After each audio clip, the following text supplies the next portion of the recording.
Hello students, मैं आपका दोस्त विके सिंह इस बेहतरीन चैनल नीट पॉडकास्ट स्टोर में आपका हार्दिक स्वागत करता हूँ। और आज हम शुरू करने जा रहे हैं 11th बायोलॉजी का चैप्टर 1 द लिविंग वर्ल्ड। आपको कुछ नहीं करना है, बस आपको सुनते रहना है और इसको आप 2-3 बार सुनोगे तो आपका इस अच्छे से रिवीजन हो जाएगा। तो कुछ नहीं करना, आँख बंद करके सुनते रहो और रिवाइज करते रहो। तो चलिए शुरू करते हैं हमारे chapter 1 the living world. How wonderful is the living world! The wide range of living types is amazing.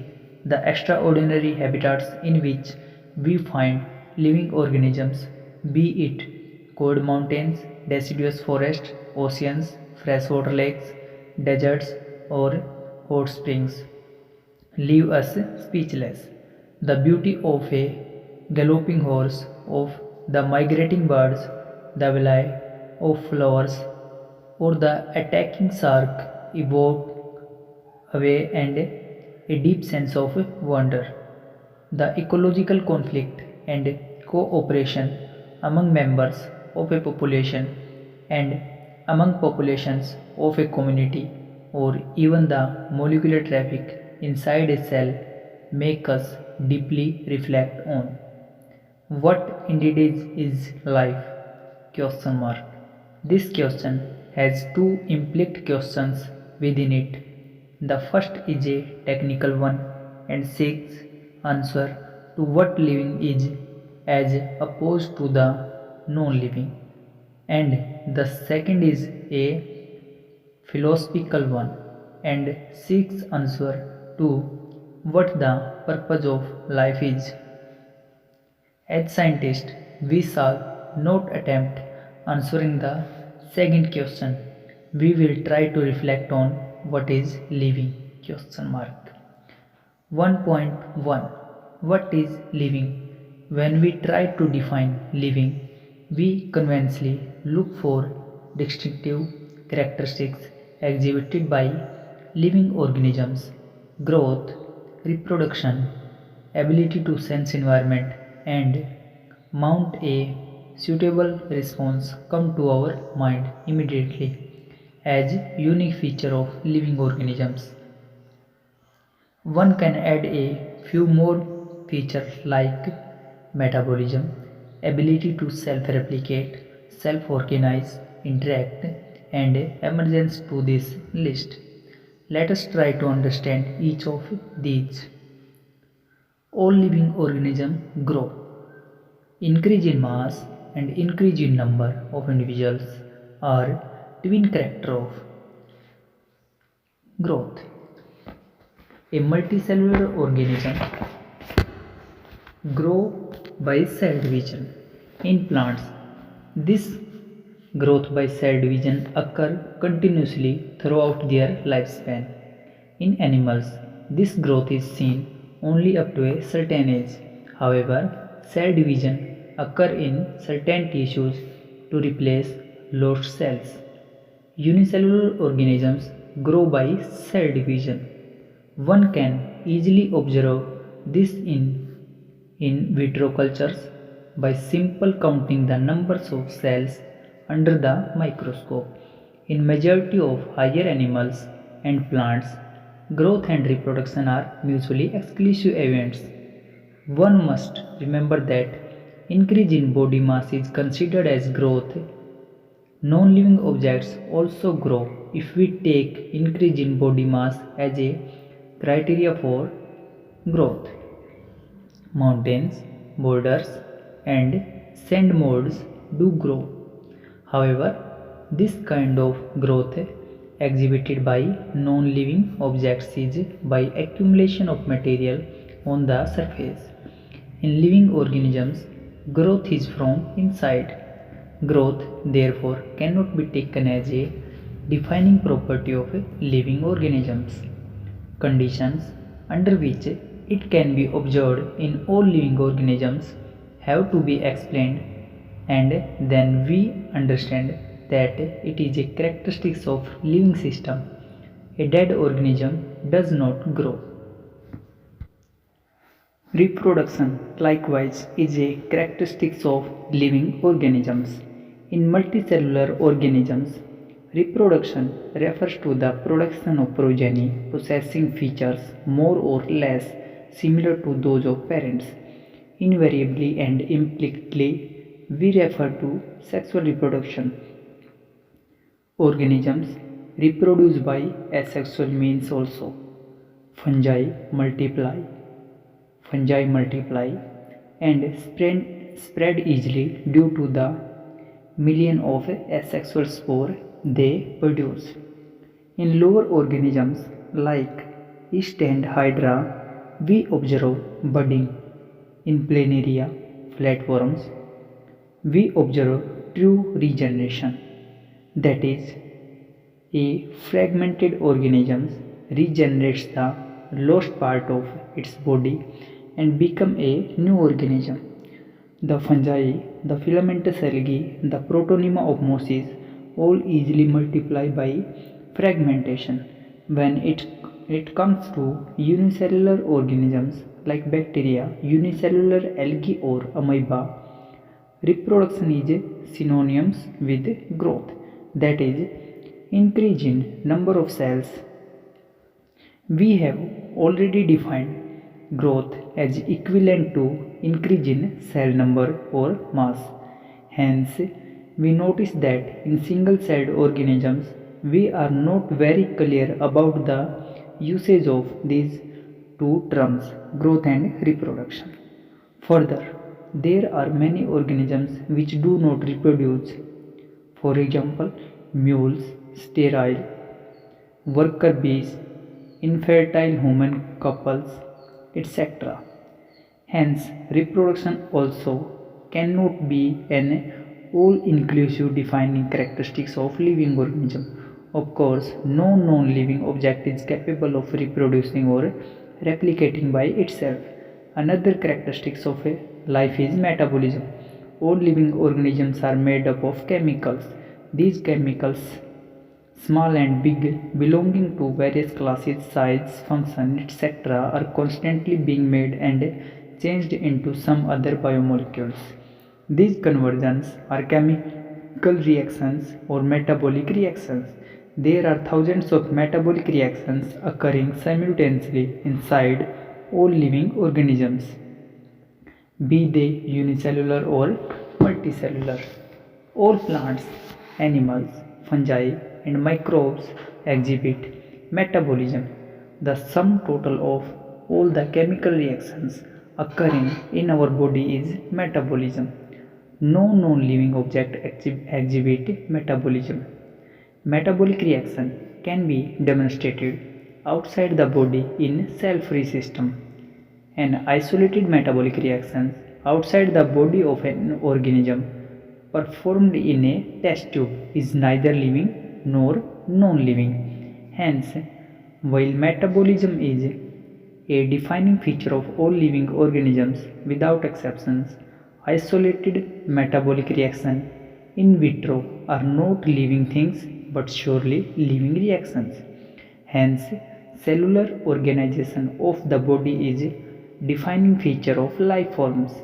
Perhaps the most obvious and technically complicated feature of all living organisms is this ability to sense their surrounding or environment and respond to these environmental stimuli, which could be physical, chemical, or biological. We sense our environment through our sense organs.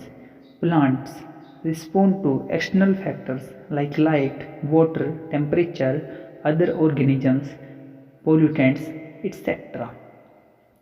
All organisms, from the prokaryotes to the most complex eukaryotes, can sense and respond to the environmental cues. Photoperiod affect reproduction in seasonal breeders, both plants and animals.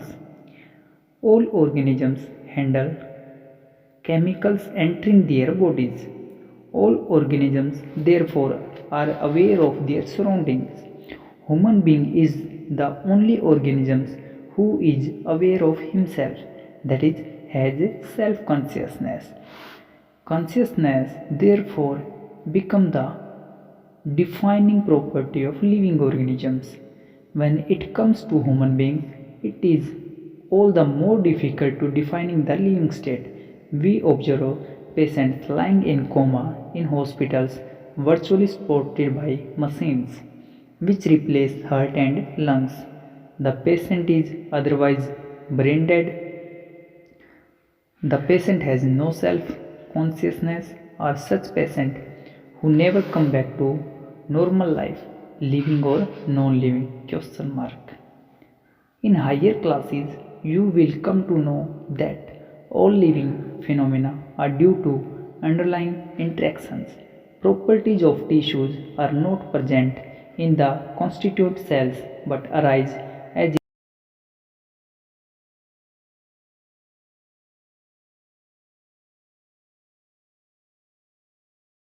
a result of interactions among the constituent cells. Similarly, properties of cellular organelles are not present in the molecular constituents of the organelle but arise as a result of interactions among the molecular components comprising the organelles. These interactions result in emergent property at a higher level of organization. This phenomena is true in the hierarchy of organizational complexity at all levels. Therefore, we can say that living organisms are self-replicating, evolving and self-regulating interactive systems capable of responding to external stimuli. Biology is the story of life on earth. Biology is the story of evolution of living organism on earth. All living organisms, present, past and future, are linked to one another by the sharing of common genetic material, but to varying degrees. 1.2 Diversity in the living world. If you look around you will see a large variety of living organisms, be it potted plants, insects, birds, your pets, or other animals and plants. There are also several organisms that you cannot see with your naked eye, but they are all around you. If you were to increase the area that you make observation in, the range and variety of organisms that you see would increase. Obviously, if you were to visit a dense forest, you would probably see a much greater number and kinds of living organisms in it. Each different kinds of plants, animals, or organisms that you see represent a species. The number of species that are known and described range between 1.7 to 1.8 million. 1.7 to 1.8 million. This refers to biodiversity or the number and types of organisms present on Earth. We should remember here that as we explore new areas and even old ones, new organisms are continuously being identified. As stated earlier, there are millions of plants and animals in the world. We know the plants and animals in our area by their local names. These local names would vary from place to place, even within a country. Probably you would recognize the confusion that would be created if we did not find ways and means to talk to each other to refer to organisms we are talking about. Hence, there is a need to standardize the naming of living organisms such that a particular organism is known by the same name all over the world. This process is called nomenclature. Obviously, nomenclature or naming is only possible when the organism is described correctly and we know to what organisms the nature is attached to. This is identification. In order to facilitate the study, Number of scientists have established procedure to assign a scientific name to each known organisms. This is acceptable to biologists all over the world. For plants, scientific names are based on agreed principles and criteria, which are provided in ICBN, International Code for Botanical Nomenclature. You may ask, how are animals named? Animal taxonomists have evolved ICZN, International Code of Zoological Nomenclature. The scientific name ensures that each organism has only one name.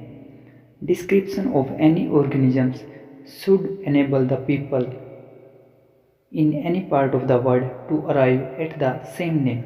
They also ensure that such a name has not been used for any other known organisms. Biologists follow universally accepted principle to provide scientific names to known organisms. Each name has two components, the generic name and the specific epithet. This system of providing a name with two components is called binomial nomenclature. This naming system, given by Carolus Linnaeus, is being practiced by biologists all over the world. This naming system, using a two-word format, was found convenient. Let us take the example of mango to understand the way providing scientific names better. The scientific name of mango is written as Mangifera indica. Let us see how it is a binomial name. In this name, Mangifera represents the genus while indica is a particular species or a specific epithet. Other universal rules of nomenclature are as follows. Rule number 1. Biological names are generally in Latin and written in italics. They are Latinized or derived from Latin, irrespective of their origin. Rule number 2. The first word in a biological name represents the genus, while the second component denotes the specific epithet. Both the words in Rule number 3. Both the words in a biological name, when handwritten, are separately underlined or printed in italics to indicate their Latin origin. Rule number 4. The first word denoting the genus starts with a capital letter. The first word denoting the genus starts with a capital letter, while the specific epithet starts with a small letter. It can be illustrated with the example of Mangifera indica. Name of the author appears after the specific epithet, that is, at the end of biological name, and is written in an abbreviated form. Example: Mangifera indica Linnaeus. Example: Mangifera indica Linn. Mangifera indica Linn. It indicates that this species was first described by Linnaeus, since it is nearly impossible to study all the living organisms. It is necessary to derive some means to make this possible. This process is called classification. Classification is the process by which anything is grouped into convenient categories based on some easily observable characters. For example, we easily recognize groups such as plants or animals, or dogs, cats, or insects. The moment we use any of these terms, we associate certain characters with the organism in that group. What image do you see when you think of a dog? Obviously, each one of us will see dogs and not cats. Not now, if we were to think of Alsatians, we know that we are talking about. Similarly, suppose we were to say mammals, you would of course think of animals with external ears and body hairs. Likewise, in the plants, if we try to talk of wheat, the picture in each of our minds will be of wheat plants, not of rice or any other plant. Hence, all these dogs, cats, mammals, wheat, rice, plants, animals, etc. are convenient categories we use to study organisms. The scientific terms for these categories is taxa.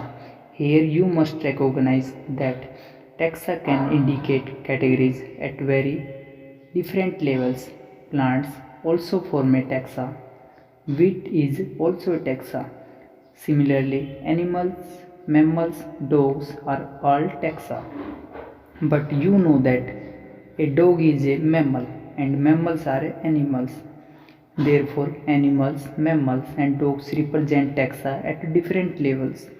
Hence, based on characteristics, all living organisms can be classified into different taxa. This process of classification is taxonomy. External and internal structure, along with the structure of cell, development process, and ecological information of organisms are essential and form the basis of modern taxonomic studies. Hence, characterization, identification, classification, and nomenclature are the process that are basis to taxonomy. Taxonomy is not something new. Human beings have always been interested in knowing more and more about the various kinds of organisms, particularly with the reference to their own use. In early days, human beings needed to find source for their basic needs of foods, clothing, and shelter. Hence, the earliest classifications were based on the uses of various organisms. Human beings were, since long, not only interested in knowing more about different kinds of organisms and their derivatives, but also the relationships among them. This branch of study was referred to as systematics. The word systematics is derived from the Latin word systema, which means systematic arrangement of organisms. Linus used System Natura as the title of his publication. The scope of systematic was later enlarged to include identification, nomenclature, and classification. Systematics takes into account evolutionary relationship between organisms. तो अभी यहीं तक करते हैं दोस्तों. इसका second part में हम इसका आगे का पार्ट देखेंगे. ठीक है, तो जल्दी इसका आने वाला है पार्ट 2 लिविंग वर्ड, जहाँ पे हम शुरू करेंगे 1.3 टैक्सोनॉमिक कैटेगरीज. तो thank you for listening. I hope आपको मज़ा आया होगा और आपको याद भी हुआ होगा चैप्टर. तो चलिए दोबारा मिलते हैं, तब तक के लिए ऑल द बेस्ट. और यदि मैं आपकी थोड़ी सी भी हेल्प कर पाया हूँ तो आप इस चैनल को सब्सक्राइब कर सकते हैं, वीडियो को लाइक करें, कमेंट करें, अपने व्यूज़ रखें. Thank you students. Take care. Bye bye.